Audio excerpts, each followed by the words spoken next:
What's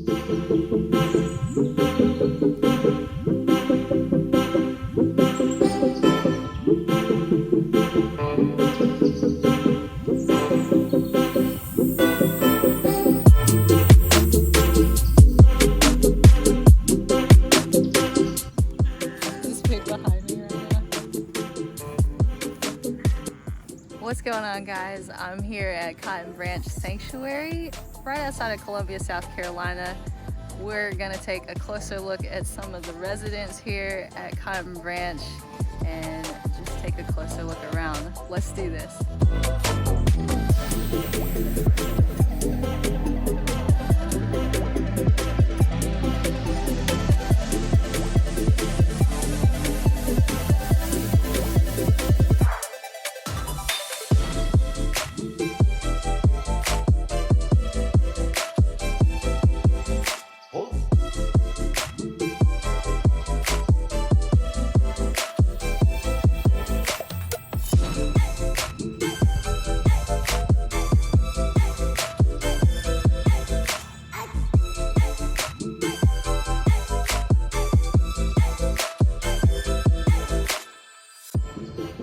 William and Harry. They came in January at a week and a half old. Their mom was ran over by a car near Charleston, and 3 police officers spent 3 days to catch the babies because they saw them. Oh my goodness. And they thought they were 3 months old because they had never dealt with ferals. Ferals were a little bigger, so they were the size of a 3-month-old potbelly. And when they came here and opened the door, I'm like, oh wow, they are like hardly a week old. Like they're like a week and a half old. They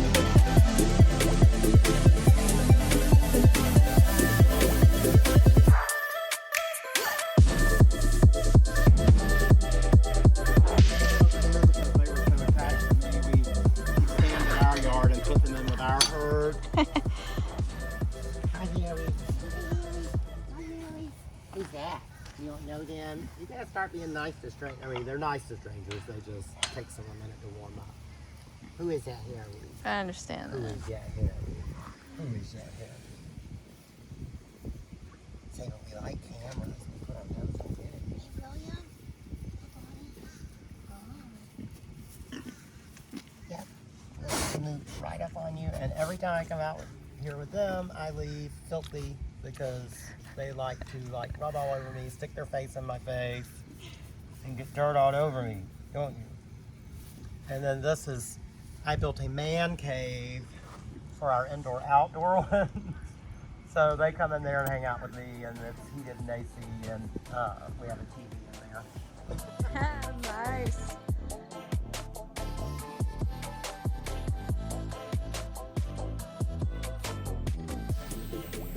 They're the most docile of all of them. And like they love lay down and just snuggle with them. They'll be about between 350 and 450 pounds full grown. So wow. When they arrived, they were about the size of their head. And that was the end of January.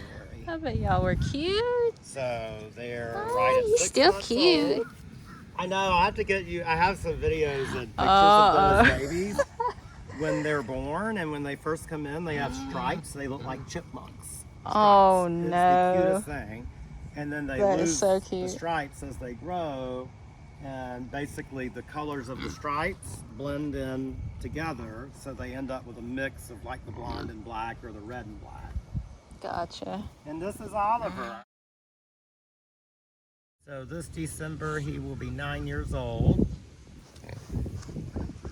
Look at you, Oliver. He's still the You're baby. the original. He's still the baby. So he started all. I had a friend in Savannah who had a potbelly pig, and I was always fascinated by him and his behavior. And so I had wanted a mini pig. Don't eat the phone, William. They also like to pickpocket. Oh. And they have those long snouts, so they kind of can. But yeah, that's how we started. And I said, I bet I want a piggy. So we got Oliver, and that was it. I was like, oh my God, I think I'll never have another dog again. Like, he was so much easier. He was house trained within 5.5 hours of being in our house. Oh my goodness. From watching our dogs go What the back a door. convenience. Yeah. Yeah. So he went kept going to the back door. I'm like, what are you doing? And I opened the back door. He went outside, potty, came back like the dogs did. And then that was it. Nice. So, yep, I started it all. So nice to meet you, Oliver. He's got those white socks. Yes. And that was a real, like, driving force for Evan. I stopped eating meat and became vegetarian first in 2003. And Evan was not. But when he moved in near the end of '04, I'm like, well, and he didn't cook then. I'm like, well, I'm not cooking anything with, meat, so you're gonna have to, if you want something with meat, you're gonna have to cook it yourself. Preferably when I'm not here because I don't want to smell it. You're gonna have to buy your own cookware and dishes too because I don't want to touch it. Yeah. So he ate what I ate when he was home. The only time he ate meat is when he went out. Okay. And then I transitioned to vegan. And then when Oliver arrived, the first night Evan was holding him, he was just a tiny little baby. Aww. And he's like, I'll never be able to eat pork again. He's like, he's so smart and so sweet. Like, this is crazy. And I said, when you meet a cow and a chicken and a turkey and other animals, you're going to feel the same way. Yeah. So it was years later when we first found Cotton Branch and started visiting. And his second visit here, after 10 years of browbeating him, and I finally stopped, he just sent me a text like out of the blue that said, "That's it, I'm vegan." Aww. So he had met the turkeys who were here then, would hug you and lay their head on your shoulders. He met the chickens. Yeah. Met Freckles, our big cow, and that was it for him. We've seen awesome. so many people who make that connection really when they come and meet these animals in person.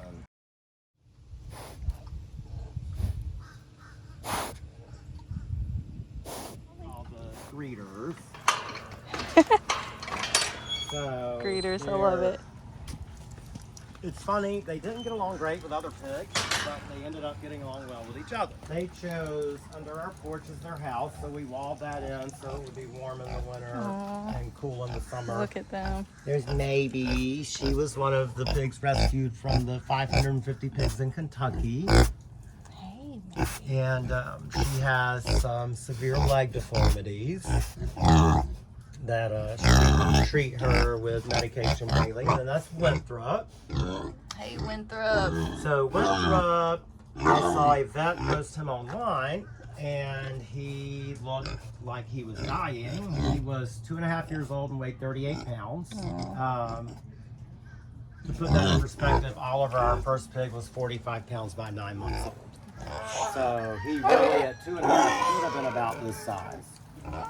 And so I knew if somebody didn't get him that knew what they were doing, he would probably die. So I literally picked him up. You could carry him around. And he rode in the cart, which he does not mind at all. So he visits schools with us when we talk about animals. And he loves kids. The first time we took him, I'm like, what's his response going to be? So I take him out of the van and sit him down and took his harness off. And there's like 20 screaming, jumping up and down 5- and 6-year-olds, and he ran right into the middle of them way. and let them like love all over him and Look pet at him. you. Meant to be, huh? So he is a big baby. Oh, precious. Aren't you? And then this area, we call them the weenies. That's what Jan had named them, and basically because they're all former teacup pigs who were The weenies. either the family didn't have space for them or lived in an apartment and were promised they were going to be 20-30 pounds, or they were dumped in kill shelters. Multiple times we've gotten calls saying we think one of your pigs are out, and it's not. People literally just drive them to the country and dump them on dirt roads. You've heard a pig will instinctually return to the wild. Well, these aren't wild pigs. They don't. So, of course, they would end up here. So you can meet several of them. This is Shelby. Do they pick their own houses? They pick their houses and they pick their groups. I say they're kind of like teenager rules. Gotcha. So sometimes they'll have their little clique, and then sometimes they'll leave their clique and go in with another group after a year or so. But Shelby is one of who we call the Still Magnolias. Shelby was in a kill shelter in North Carolina when we got her. It was actually in Shelby, so we named her Shelby. And when she arrived, you could tell her milk was drying up, so she had just had babies. A lot of times what happens, she was a big girl by then, breeders will dump them after they get too big that they don't want their customers seeing how big they really get. Gotcha. Actually, once again, we're scared to even go on vacation to San Francisco anymore. We were on vacation in San Francisco as we were married, so we go there usually once a year. Gotcha. And as we were boarding the plane, we got the call about a hoarding situation in Kentucky where there at that time were 458 pigs. So we reached out to some local organizations there who were trying to help and basically formed a coalition to see, how many we could save. We really thought, at least we could save like 40, 50. It's going to be so difficult to get all of them, to place them. The funding would be crazy. Well, the story ended up going viral. And by the end of the first week, we had raised $30,000, which was pretty amazing. And we're like, okay, we can save a lot more than 40 now. And had built a good coalition of volunteers to help with adoption applications, to help with transporting. And I want to say, gosh, I can't remember. Once it got picked up by a local station, I had friends from Germany calling me saying, I saw you on the news. Wow. Because as soon as That's we cool, got back though. from vacation, we went to Kentucky. Okay. And so we were on the ground there. I was there for 2 weeks, came back. Evan was there for 3 weeks. And then we started going back and forth transporting. And we ended up raising about $150,000. But I would say by the second week, we knew it hit us that wow, we're going to be able to save every single one of them. Wow. Because the state had a date of when they had to be removed or they would be euthanized. So we also started working with the local authorities, even the governor of the state, to get the euthanasia off the table. Nice. And once they saw we were making progress, that pigs were being spayed and neutered, we worked with vets all over Kentucky and Ohio. And, we would have sometimes 50 pigs spayed and neutered in one day. Wow.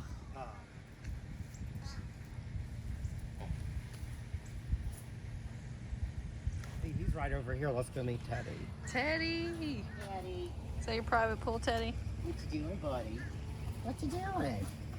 What are you doing, huh? You think I should have treats? Yes, Mr. Talkative. So Teddy had a degenerated disc and lost use of his rear legs and needed a wheelchair. Due to some of the disc issues and feeling issues, he ended up getting a serious infection before he got his wheelchair and before he got his surgery that claimed part of his urethra. So that had to be rerouted out the back, and he has a catheter that is a human catheter we change every 28 days. And so he has what's called a soft stall in our med barn. Okay. Which is about a 12 by 15 stall. That's his apartment, we call it. And that has fans for the summer and a heater for the winter. And that's where he stays when he's not in his chair to keep from scarring or hurting his legs. Yeah. And he's very strong without his chair. He can totally get around without it. But it's great because these chairs, they specially make them for the measurements of the pig. They do dog wheelchairs too. Walking Wonder wheel. wheels for handicapped pets. And so, or walking wheels, is that what it is? Yeah, walking. And you send them the measurements of your pig and they specially make it. And they make the belly the thing to go under his belly, so it holds their pot belly and keeps him strong in there. But he loves it. The wheels are all terrain. He can get all over the property. I take him out down the hill sometime to eat grass. Nice. So, see, I get around. I get everywhere. And I can outrun the other piggies with my wheels, too. So, he's super sweet. He loves attention, loves belly rubs.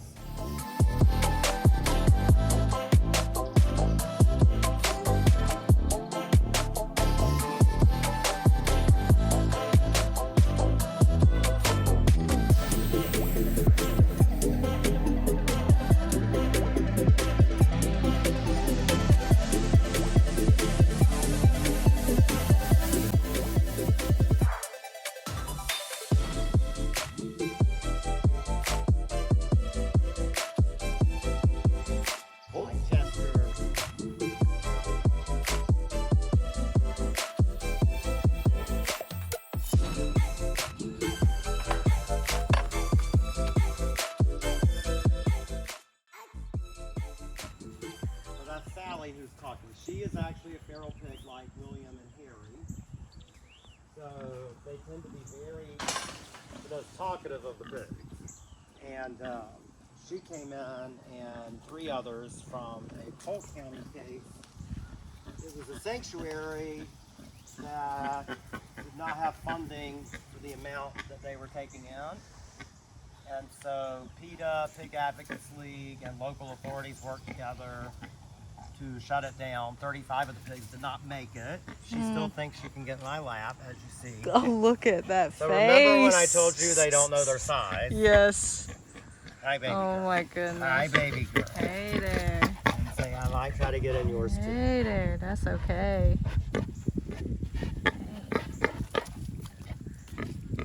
It's Allie. Here.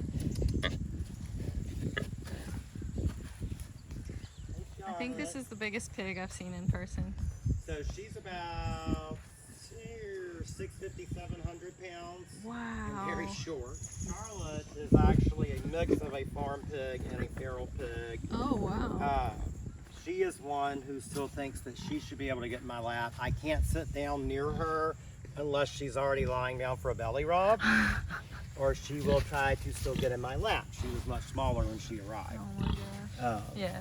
Evan was shooting a live video one day and was down like you were earlier and filming me with another pig, and Charlotte bowled him over getting in his lap. The camera's like flying in the air.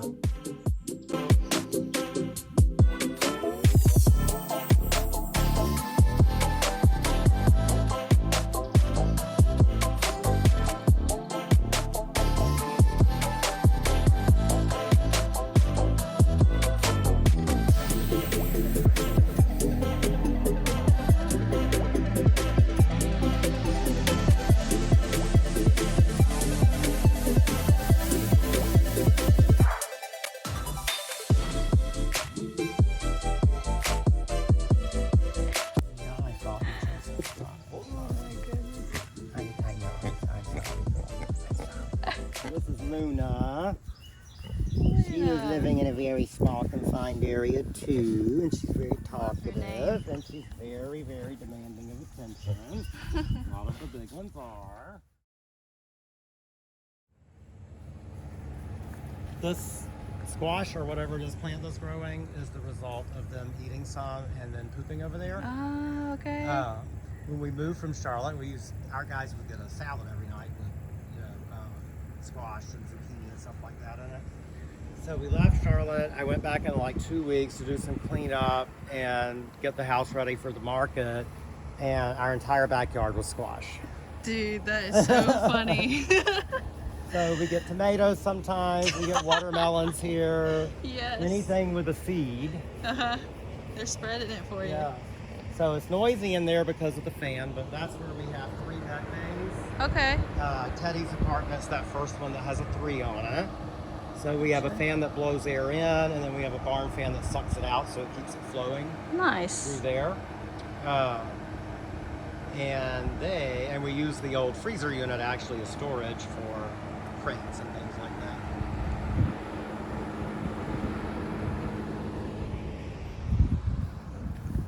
goal was to turn the middle med bay into a surgical suite, Okay. and that would exit out to either med bay so our vet could do surgeries on site, more serious surgeries that we now have to take in the UGA for.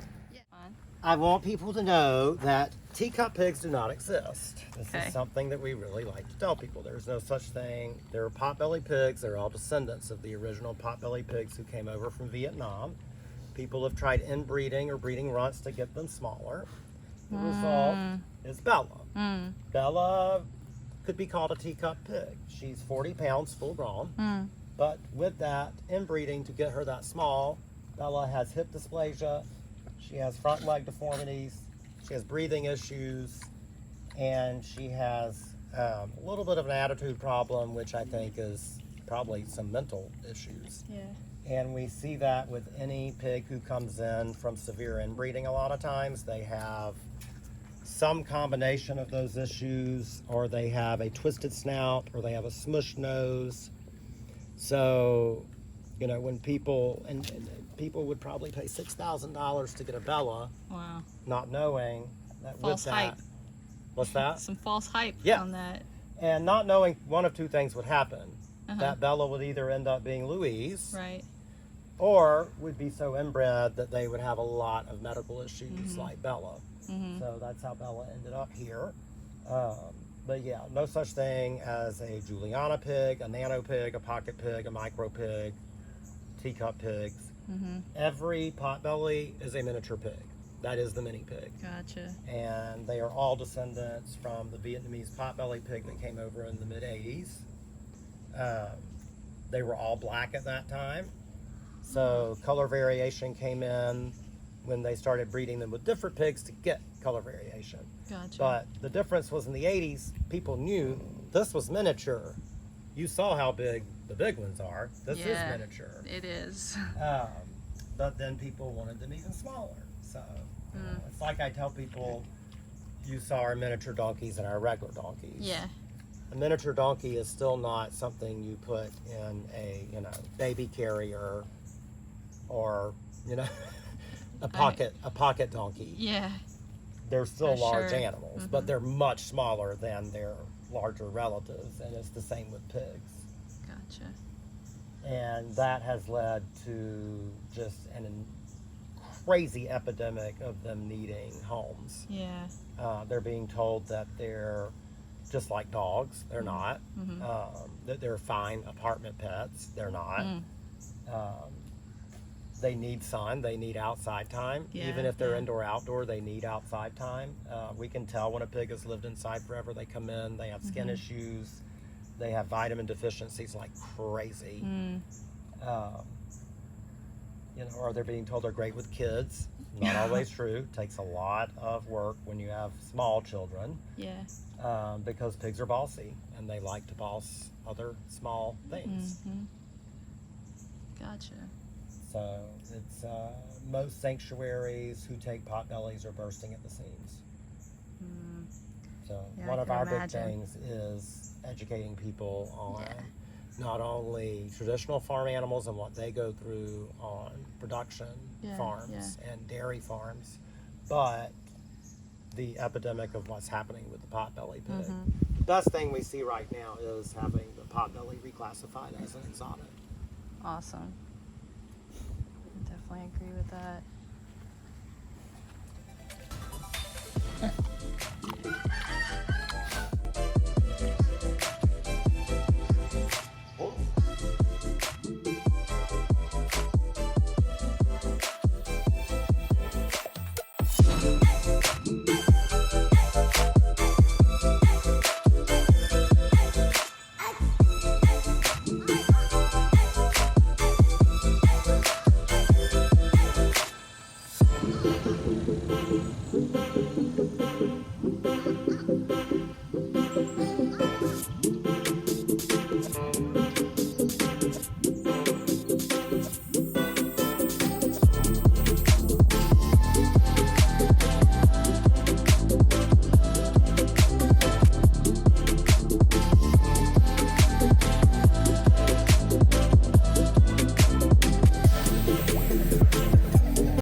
much for watching. This video was very near and dear to my heart, so I hope you enjoy it. I hope you share it with some people that you love. If you want to donate to Cotton Branch, you can do so. I'm actually running a fundraiser for my birthday right now on my Facebook page, but if you're watching this at a later date, you can always donate on the Cotton Branch Facebook and on their website. I will link those in the description below. Thank you so much, guys. Keep growing.